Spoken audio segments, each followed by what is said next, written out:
Bismillahirrahmanirrahim. Assalamualaikum warahmatullahi wabarakatuh.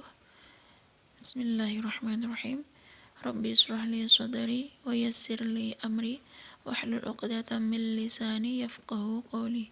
Allahumma shalli ala sayyidina Muhammad wa ala ali sayyidina Muhammad. Halo teman-teman, jumpa lagi dengan channel YouTube Vina Sweet. Alhamdulillah, sekali lagi saya ucapkan terima kasih ya buat teman-teman yang sudah like, komen, dan subscribe. Saya doakan semoga Allah memudahkan segala urusannya, melancarkan rezekinya, dan memanjangkan umurnya. Amin, Allahumma amin. Dan buat teman-teman yang belum subscribe, silakan subscribe ya, agar saya tetap bisa menebar kebaikan. Nah, di sini saya akan sharing seputar sholawat ya teman-teman. Impian yang tidak mungkin itu diselawatin aja ya. Kalau menurut mereka nggak mungkin, tapi sangat mungkin bagi Allah. Karena rencana Allah itu pasti yang terbaik ya teman-teman. Walaupun terkadang tidak mudah untuk dimengerti bagi kita ya teman-teman. Nah, di sini saya akan membacakan testimoni kisah nyata dari Mbak Neneng ya. Assalamualaikum Mbak, nama saya Neneng, tapi sama teman-teman dipanggil Neng Nong. Gini ya teman-teman, saya benar-benar takjub dengan yang namanya sholawat. Bulan Juli kemarin saya dawamkan sholawat Jibril 5000 kali dan sholawat munjiat 100 kali. Lalu saya baca ya surat Yasin dan Al-Waqiah tepat pas 1 tahun kepergian almarhum bapak saya ya teman-teman. Sebelumnya setiap saya sedih atau mental lagi down, bawaannya kepengen datang ke makam bapakku yang sedangkan makam posisinya ada di daerah lain ya teman-teman. Saya itu anak yang paling bontot dari 2 bersaudara ya teman-teman. Aku anak yang masih tinggal dengan orang tua. Aku juga selalu manja sama bapakku ya teman-teman. Aku lebih dekat dengan bapakku daripada sama mamaku. Dan 2 hari sebelum almarhum meninggal karena COVID, cuma saya yang urus sampai kena COVID juga ya teman-teman. Dan aku lihat almarhum meninggal depan mataku sampai detik-detik terakhir. Cuma bisa gemetar dan meneteskan air mata yang sulit berhenti teman-teman. Rasanya udah gak karu-karuan hati. Banyak penyesalanku, bahkan 2 tahun sebelum kepergian almarhum bapakku, aku dapat kekecewaan yang sangat fatal dari teman yang sudah berteman selama 2 tahun. Orang yang sudah aku anggap sebagai kakakku sendiri, bikin aku trauma yang sampai aku sulit percaya sama orang ya teman-teman. Aku takut kalau ketemu orang sampai sesak nafas, gemeter juga deg-degan ya teman-teman, padahal nggak diapa-apain. Sampai bikin aku benar-benar ngejauh dari teman-temanku yang lainnya ya teman-teman. Bahkan sampai ganti nomor HP dan aku blokir semua yang menghubungkan aku dengan dia ya teman-teman. Tapi setelah saya dawamin sholawat kurang lebih 2 bulan, hatiku jadi lebih tenang, ikhlas dengan kepergian bapakku. Kalaupun sedih, gak sampai berlebihan ya teman-teman. Dan udah berani juga, gak takut kalau ketemu orang baru sekalipun. Dengan orang baru sekalipun, aku benar-benar gak nyangka. Karena traumaku itu sudah berlangsung selama 2 tahun lebih. Makasih ya Mbak atas ilmunya yang menyarankan untuk bersolawat semampunya. Tapi saya sekarang istiqomah dengan mencoba mendawamkan istighfar 1000 kali, sholawat Ibrahimiyah 100 kali, sholawat munjiat 1000 kali, sholawat Jibril 1000 kali, karena punya hajat-hajat yang lainnya. Doain ya teman-teman, semoga hajat saya segera diijabah sama Allah Subhanahu wa taala. Amin. Sekian ya Mbak testimoniku. Assalamualaikum warahmatullahi wabarakatuh. Nah, ini dia ya teman-teman testimoni dari Mbak Neneng. Ya, semoga dengan keberkahan sholawat hajat-hajatnya Mbak Neneng itu dikabulkan ya teman-teman. Nah, di sini saya akan bacakan testimoni lagi dari teman kita ya.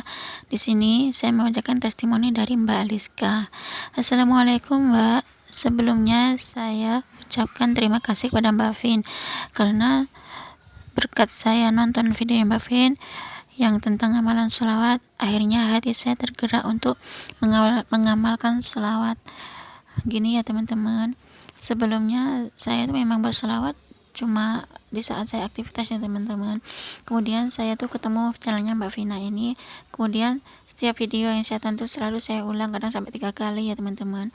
Kemudian saya mulai sekarang sudah rutin mendawamkan pertama itu istighfar Setelah sholat fardu, saya mendawamkan istighfar 1000 kali dan selawat munjiat 41 kali. Sholat Jibril itu kadang 500 kali, kadang 1000 kali ya teman-teman. Karena hajat saya tuh benar-benar pengen cepat dikabulkan sama Allah. Ternyata nggak nyangka ya teman-teman, ada aja rezeki. Tiba-tiba tuh ada saudara yang datang ke sini ngasih pisang, kadang ngasih beras. Kemudian keesokan harinya tuh tiba-tiba ada tetangga yang tiba-tiba tuh ngantarin saya itu beras 5 kilo. Kadang besoknya lagi ada lagi saudara itu nganterin lagi beras 10 kilo. Alhamdulillah, di saat saya lagi nggak ada uang dan nggak punya beras lagi nipis, hanya cukup dimasak untuk besok pagi, ternyata Allah kirimkan hambanya memberikan rezeki perantaraan saudara saya dan tetangga-tetangga saya itu berupa beras ya teman-teman. Dan alhamdulillah jadinya saya nggak harus beli yang namanya beras ya teman-teman. Itu sangat-sangat bersyukur bagi saya, karena di saat beras menipis sekali, tiba-tiba Allah kirimkan rezeki bagi saya dari area yang tidak terduga ya teman-teman. Nah, segitu aja ya Kak testimoni dari saya. Semoga testimoni saya ini bisa menginspirasi teman-teman. Saya tidak berniat riak ya Mbak. Wassalamualaikum warahmatullahi wabarakatuh. Waalaikumsalam Mbak Liska.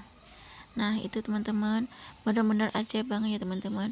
Baru seminggu mendawamkan setelah sholat fardu mendawamkan sholat Jibril, terus selawat munjiat 100 kali, selawat munjiat 41 kali, selawat Jibril kadang 500, kadang 1000 kali. Ternyata hanya mencoba ini Mbak Liska nih ya teman. Ternyata Allah kasih rezeki yang nggak disangka-sangka ya teman-teman. Sungguh luar biasa. Kita nggak perlu dari mana kita dapat rezeki, dari mana kita dapat beras, nggak usah mikir gitu ya teman-teman. Yang penting kita selawatin aja. Kalau kita pengen apa-apa, selawatin aja. Jangan pernah lelah untuk berselawat ya teman-teman. Karena selalu ada keajaiban, selalu ada keistimewaan di balik solawat ya teman-teman, di balik istighfar, di balik Al-Quran tuh selalu ada keajaiban atau keistimewaan dari Allah Subhanahu wa Ta'ala ya teman-teman. Positifkan pikiran dan keyakinan ya. Bagi orang yang beriman, pikiran dan keyakinan itu akan mengetuk pintu langit, sehingga seluruh energi alam akan digerakkan oleh Tuhan Yang Maha Esa untuk tunduk mengantarkan pada tujuan kita ya teman-teman. Orang Jawa pada zaman dahulu memiliki semboyan madep, mantep, lan tetek. Madep artinya niat ingsun atau sebuah niat yang diiringi dengan perjuangan sekuat tenaga dan pikirannya teman-teman. Sedangkan mantep wujuding rasa yakin, yakni sebuah keyakinan bahwa keinginanmu akan tercapai, sehingga dengan mantep ini akan memicu madep ya teman-teman. Nah, sedangkan tetek ora gampang uah, tetap yang artinya tetap fokus pada satu tujuan walau seberat apapun prosesnya, harus dijalani dengan penuh semangat dan kerja keras ya teman-teman. Yang hati-hati, tetap madep, mantap dan tetek untuk mencapai apa yang kamu inginkan, dan jangan mudah goyah dari keadaan apapun yang teman-teman. Itulah yang dinamakan istiqomah ya teman-teman ya. Nah, cukup segini aja ya teman-teman yang bisa saya sharing. Semoga bermanfaat dan menginspirasi ya. Wassalamualaikum warahmatullahi wabarakatuh. Bismillahirrahmanirrahim. Allahumma salli ala Sayyidina Muhammadin salatan tunjina biha min jami'al ahwali wal afat, wa taqdi lana biha jami'al hajat, wa tutahhiruna biha min jami'is sayyiat, wa tarfa'una biha 'indaka 'alad darajat, wa tuballighuna biha aqsal ghayat min jami'il khairati fil hayati wa ba'dal mamat.